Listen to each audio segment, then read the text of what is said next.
Assalamualaikum warahmatullahi wabarakatuh. Tuan-tuan, saudara-saudara, ibu-ibu dan bapak-bapak yang sudi mendengarkan keterangan agama yang saya berikan di dalam kaset ini. Moga-moga Tuhan melimpahkan, mengurniakan rahmat dan nikmat-Nya kepada kita semuanya.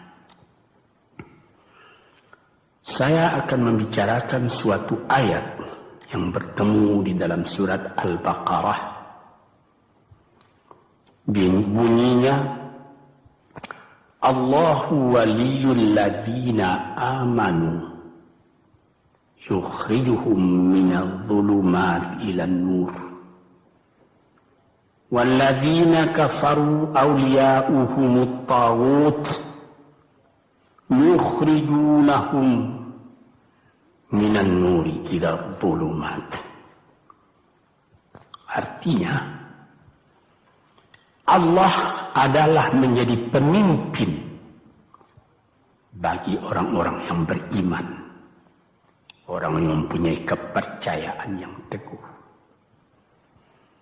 Dan Allah, apabila orang itu telah betul-betul menganggap Allah menjadi pemimpinnya, Allah pun menjamin mengeluarkannya daripada gelap gulita kepada terang benderang. Gelap gulita kebodohan kepada kecerdasan. Gelap gulita kehidupan tak tentu arah kepada tujuan yang sejati. Sebaliknya, orang yang kafir yang tidak percaya kepada Allah, maka sebaliknya yang terjadi, daripada terang benderang dia akan dipimpin oleh taghut, oleh kekuasaan-kekuasaan yang bukan bersandar kepada Allah. Dan yang demikianlah yang akan mengeluarkannya daripada terang benderang kembali ke dalam gelap gulita. Oleh sebab itu, rohani manusia itu adalah melalui di antara gelap dan terang kehidupan itu, di antara terang dan gelap kehidupan. Kalau sekiranya jasmani kita, kalau sekiranya badan kita yang lahir ini diberi cahaya oleh matahari yang terbit di waktu pagi, yang terbenam di waktu sore, rohani kita pun diberi juga terang oleh suatu yang lebih terang dari matahari, yaitu petunjuk dan hidayat Tuhan. Di dalam Al-Quran, Tuhan memberikan bujukan, memberikan jiwa besar kepada orang-orang yang beriman itu. Tuhan bersabda, La tahinu wa la tahzanu wa antumul a'launa in kuntum mu'minin. Engkau ini adalah orang yang tinggi kalau engkau tetap memegang kepercayaan kepada Allah Subhanahu wa ta'ala. Di dalam perjuangan hidup di dunia ini, perjuangan antara yang hak dengan yang batil, antara gelap dengan terang, antara keyakinan dan keraguan, manusia berjalan di sekitar itu. Di kiri dan di kanan kita berjumpalah gelap dan terang itu. Maka diberilah pedoman manusia tadi.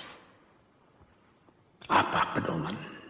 Walaupun bagaimana hebatnya, geloranya, tofannya, alim bubunya, ombaknya dan gelombangnya kehidupan itu, manusia mesti teguh berpegang kepada iman. Sebab kehidupan di dunia itu menurut peraturannya ialah tidak ada yang tetap. Yang tetap itu ialah berubah. Berubah itulah ketetapan yang ada dalam dunia. Panas sangat terik, benar, nanti akan hujan. Hujan sangat lebat, benar, nanti akan panas. Di suatu tempat terjadi hujan yang lebat, berhari-hari timbul banjir. Ya, banjir itu tidak tiap hari, nanti dia kering lagi. Di laut pun demikian pula. Ada pasang naik, tergenang ke atas. Besok pagi air itu sudah kering lagi, surut pasang. Begitulah kehidupan di dunia itu. Itu harus kita yakini supaya kita jangan terombang-ambing dalam kehidupan itu. Kalau kita sudah mulai terombang-ambing, tahu-tahu walaupun bagaimana terangnya hari, gelap timbul dalam jiwa kita sendiri. Walaupun panas terik, kita berhujan. Hujan oleh keringat kita sendiri. Jadi yang penting di sini menjaga hati itu. Sampai Rasulullah Nabi kita Muhammad SAW, inna fil jasadi mudghatan, di dalam tubuh manusia itu ada suatu bekuan darah. Idza salahat salahal jasadu kulluhu wa idza fasadat fasadal jasadu kulluhu. Kalau ini segumpal daging baik, seluruh badan jadi baik. Kalau dia rusak, seluruh badan jadi rusak. Apakah itu? Hati. Kendali terletak dalam hati kita. Hati artinya penuh. Bukan saja berarti pada daging, tapi pada hati dari hati, isi dari hati, atau juga akal kita. Sebab itu, maka kalau satu waktu saya pernah mengajarkan doa yang mengandung 8 sifat-sifat lemah menghilangkan kemerdekaan manusia. Hari ini saya pun akan mengajarkan doa yang diajarkan juga oleh Nabi. Bagaimana menjaga hati tadi. Di situ dalam doa itu ada tersebut 4 perkara. Apa disebut? Allahumma inni a'udzubika min qalbin la yakhsha'u wa min ilmin la yanfa'u wa min nafsin la tashba'u wa min du'a illa yusma'u. Jadi 4 perkara. Yang pertama, Allahumma inni a'udzubika min qalbin la yakhsha. Aku sangat berlindung kepada Engkau ya Allah, janganlah sampai terjadi hati saya itu tidak khusyuk lagi. Ini bahaya ini. Mulai bahaya mengancam kepada manusia. Kalau hatinya tidak khusyuk lagi, hati khusyuk yaitu hati itu tentu jelas tujuannya kepada Allah. Allah menjadi pegangannya. Allah menjadi bentengnya. Allah menjadi ingatannya. Allah menjadi tujuannya.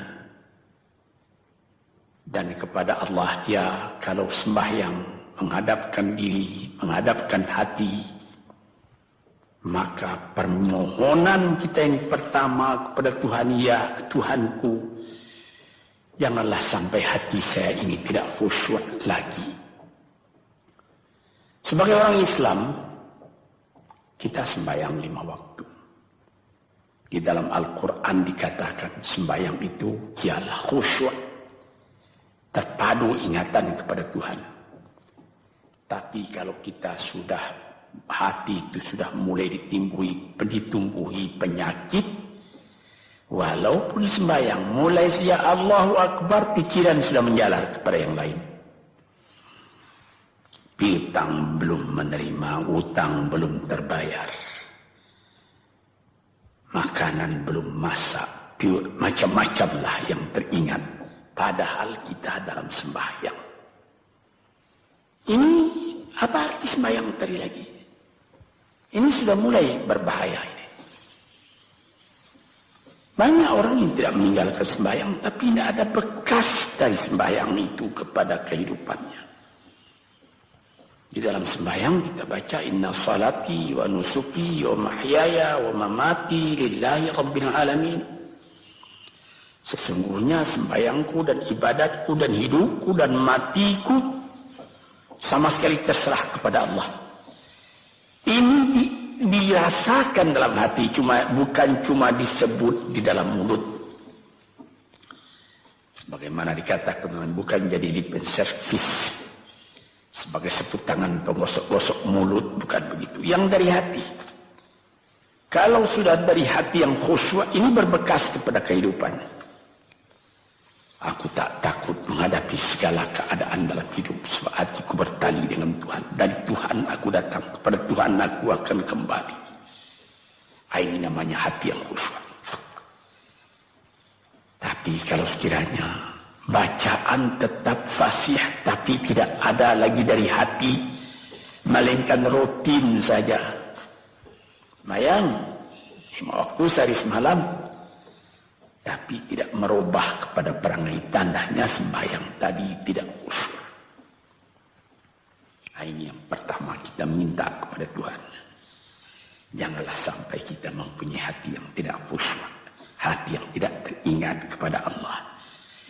Kalau hati tidak ingat lagi kepada Allah, maka segala pekerjaan yang terlarang sudah ringan saja kita mengerjakan. Menipu, berdusta, membujuk orang lain mengerjakan perbuatan yang salah, mencela, memaki, itu karena tidak ingat kepada Allah, cuma ingat kepada diri sendiri saja. Ini yang pertama. Yang kedua dikatakan, wa min ilmin la yanfa'. Dan aku berlindung kepada Engkau ya Allah daripada ilmu yang tidak memberi manfaat. Padahal disebutkan oleh ahli-ahli, ilmu yang memberi manfaat itu membawa manusia kepada iman. Al-ilmu yad'u ilal iman. Ilmu itu membawa manusia kepada iman. Sekarang sudah ilmu banyak, tapi tidak membawa kepada iman, melainkan membawa kepada celaka. Sudah maju kepandaian orang, ilmu, pengetahuan orang, teknologi orang, sains orang, knowledge orang, dan segala macamnya. Tapi tidak ada manfaatnya kepada manusia. Cuma bahaya karena ilmu tadi yang datang kepada manusia. Sebagaimana ilmu manusia di abad ke-20 yang sangat penting, yaitu tentang tenaga atom. Maka timbullah bom atom, bom hidrogen, nuklir. Sehingga manusia diancam sekarang ini oleh bahaya atom itu di mana-mana. Apabila kita lihat di televisi bagaimana mengadakan demonstrasi di Australia, di Jerman Barat, di tempat-tempat yang lain, melihat bagaimana bahaya atom itu kalau terjadi perang dunia yang ketiga. Ya Rabbi ya Karim, bom atom yang jatuh di Hiroshima itu belum ada artinya dibandingkan dengan bom yang sekarang, yang sedang disimpan oleh kerajaan-kerajaan, oleh negara-negara besar untuk menghancurkan. Nah, ini ilmu ini. Tetapi ilmu yang membawa bahaya, bukan saja tidak memberi manfaat, bahkan memberi bahaya. Di sini terasa oleh kita bahwa ilmu yang ada itu pun mesti dikembalikan atau dikendalikan oleh iman. Kalau tidak, maka nyawa manusia ini akan dipandang sebagai sampah saja. Dijatuhkan satu bom hidrogen ke dalam kota Jakarta ini, na'udzubillahi min dzalik. Umpamanya dimasukkan ke kota Jakarta ini satu bom hidrogen saja, itu sudah habis penduduk Jakarta yang lebih dari 5 juta ini. La haula wala quwata illa billah. Ini minta kepada Tuhan, ya Allah, majulah ilmu manusia, majulah teknologi manusia, tetapi jangan hendaknya kemajuan itu membawa kepada bahaya. Jangan ilmu pengetahuan itu membawa kepada yang tidak memberi manfaat. Nah, ini doa yang kedua kepada Allah Tuhan sarwa sekalian alam. Yang ketiga disebut lagi, wa min nafsin la tashba'u, dan aku berlindung kepada Allah daripada nafsu, daripada diri, daripada ego, daripada tiap-tiap masing-masing diri ini yang tidak merasa kenyang. Ini juga bahaya besar. Inilah yang menimbulkan penjajahan di dunia.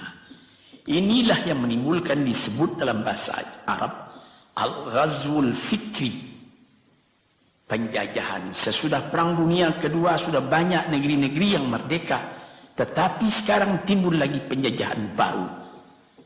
Apa? Penjajahan fikiran. Sehingga bangsa yang merdeka tadi tidak merdeka lagi fikirannya. Dia merdeka di dalam meniru kepada bangsa yang lebih kuat. Itu namanya terjajah juga. Jadi tuan-tuan yang terhormat, apa pangkalnya ini? Daripada nafsu serakah manusia. Nafsu serakah manusia sebagaimana tersebut di dalam hadis. Lau kana libni adama wadiyani min dhahabin labtagha salisan. Wa ma yamla'u jawf ibni adama illa turab. Kalau manusia itu mendapat suatu lembah yang penuh dengan kekayaan emas, suatu lembah, dia ingin supaya mendapat satu lembah lagi yang penuh juga dengan emas. Dapat 2 lembah, dia minta 3 lembah lagi yang penuh dengan iman. Nafsu manusia tidak pernah kenyang. Padahal akhirnya kalau dia sudah menutup mata, tidak ada yang akan memenuhi perutnya melainkan tanah. Teringat akan cerita yang disampaikan oleh Graf Leo Tolstoy, pujangga Rusia yang terkenal, bahwa orang yang tidak mempunyai nafsu yang kenyang itu, pada suatu hari katanya, ada satu orang kaya mempunyai tanah yang luas. Dia mengatakan pada orang, boleh tuan-tuan mengambil tanah kepunyaan saya ini, berapa tuan suka, berapa tuan mau. Syaratnya cuma begini, sepanjang yang tuan berjalan dari timur ke barat, lantas sebelum matahari terbenam, tuan sampai kembali ke tempat tuan melangkah pertama tadi. Berapa saja tuan suka, boleh ambil tanah ini.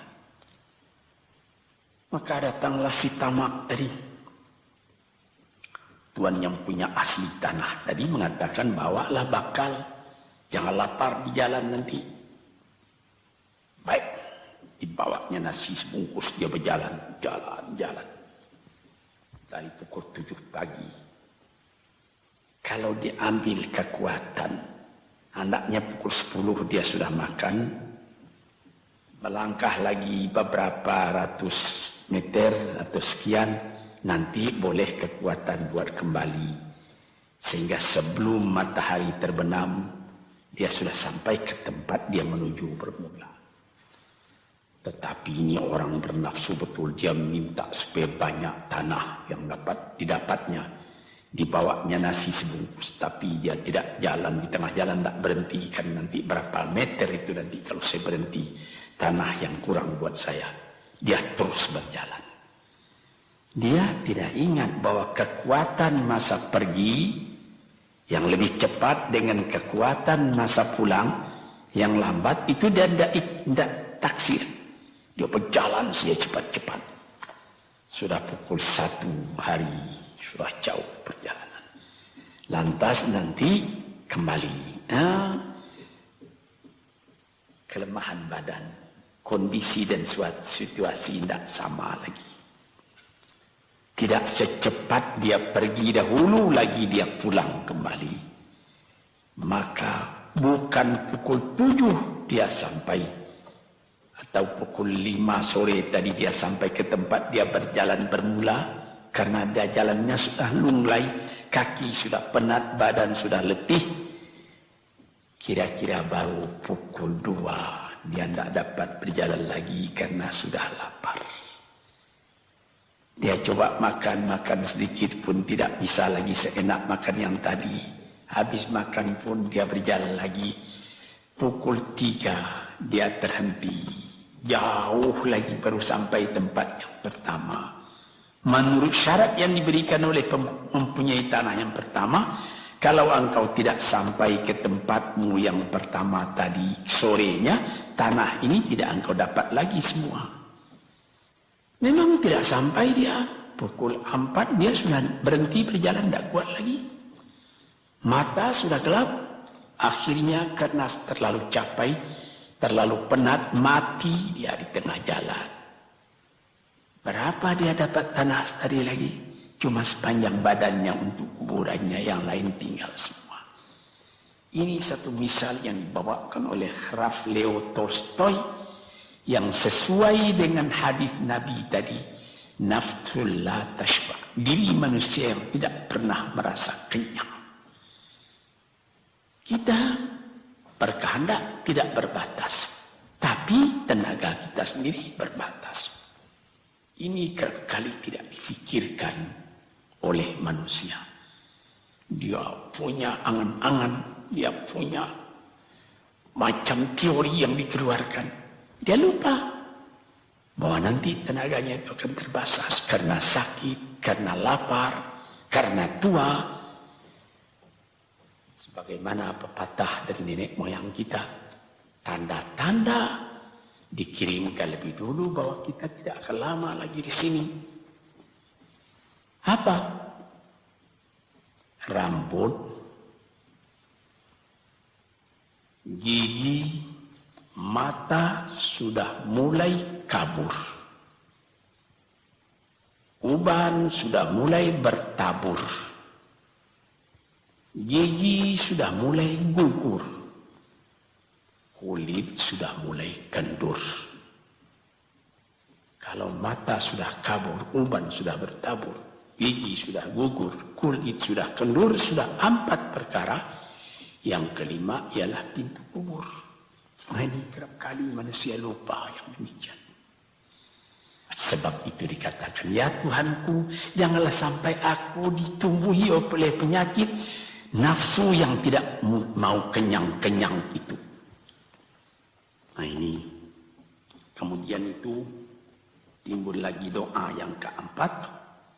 Disebutkan di situ, wa min du'a illa yusma'. Ini lebih berbahaya lagi. Ini sudah puncak dari bahaya. Apa artinya? Dan aku berlindung kepada Engkau ya Allah daripada doa yang tidak didengar lagi. La ilaha illallah. Mendoa ya Allah, kasih aku ini, kasih aku kesempatan, tapi tidak didengar lagi.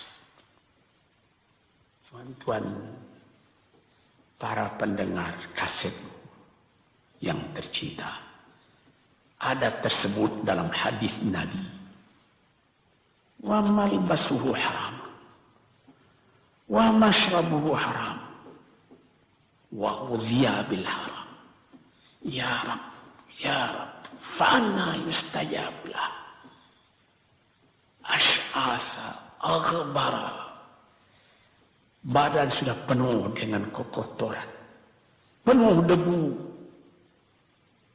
Yang mudu ilaihi ila sama, menadahkan tangan keduanya ke langit. Ya Rabbu, ya Rabbu, ya Tuhanku, tolong aku, ya Allah, bela aku. Padahal yang dimakan haram, yang diminum haram, dibesarkan dengan yang haram. Fana yustajabulah. Dengan jalan apa Allah Ta'ala akan mengabulkan doa itu? Badan kotor menghadap kepada yang bersih, meminta diberi kebersihan. Bagaimana caranya? Tuan-tuan yang terhormat, pernah dalam Quran Tuhan mengatakan, la yanzuru ilaihi wa la yukallimuhum Allah wa la yanzuru ilaihi. Allah tak mau mengajak dia bercakap dan Allah tidak memandang kepada dia. Saya sendiri dengan segala kerendahan hati mengatakan bagaimana beratnya kita bertemu dengan seorang orang besar. Lalu dia mengulurkan tangan kepada kita. Tapi mata kita tidak dilihatnya. Sengsara rasanya. Bagaimana dengan Tuhan kalau Tuhan tak mau melihat kita? Nah, sebab itu para pembaca, pendengar kaset yang tercinta, berdoalah kepada Tuhan supaya hati kita selalu terbuka. Jangan sampai kita mempunyai hati yang tidak khusyuk, ilmu yang tidak memberi manfaat, jiwa yang tidak pernah kenyang, dan doa yang tidak didengar. Ya Allah, dengarkan doa kami dan tunjukkan kepada kami jalan yang benar dan beri kami terang dalam kehidupan ini. Yang keempat ialah wa min du'ail la yusma. Dan aku berlindung kepada Engkau ya Allah, jangan sampai doaku tidak terdengar, tidak didengar oleh Tuhan. Sebagaimana kita tahu, doa itu adalah mukhul ibadah, tulang sumsum daripada ibadat kita sendiri kepada Tuhan. Segala perbuatan kita patrikan dengan doa, dengan harapan mudah-mudahan diizinkan oleh Allah. Disampaikan maksud kita, macam-macam yang kita minta kepada Tuhan. Tapi kalau doa itu sudah tak diperdulikan lagi oleh Tuhan, apa celaka kita, apa daya kita, apa upaya kita? Di sini kita melihat apa sebab maka doa tidak didengar oleh Tuhan, tidak diperkenankan oleh Tuhan. Tentu saja bukan dari salah Tuhan, melainkan dari salah kita sendiri. Di dalam Al-Quran dikatakan, Iyyaka na'budu wa iyyaka nasta'in. Al-Fatihah tersebut, kepada Engkaulah kami menyembah, ya Allah, dan kepada Engkau kami minta tolong. Tapi dengan tidak sadar, kerap kali kita berbuat terbalik. Iyyaka nasta'in wa iyyaka na'budu, kepada Engkau kami minta tolong, lalu kepada Engkau kami menyembah. Minta tolong dulu baru menyembah.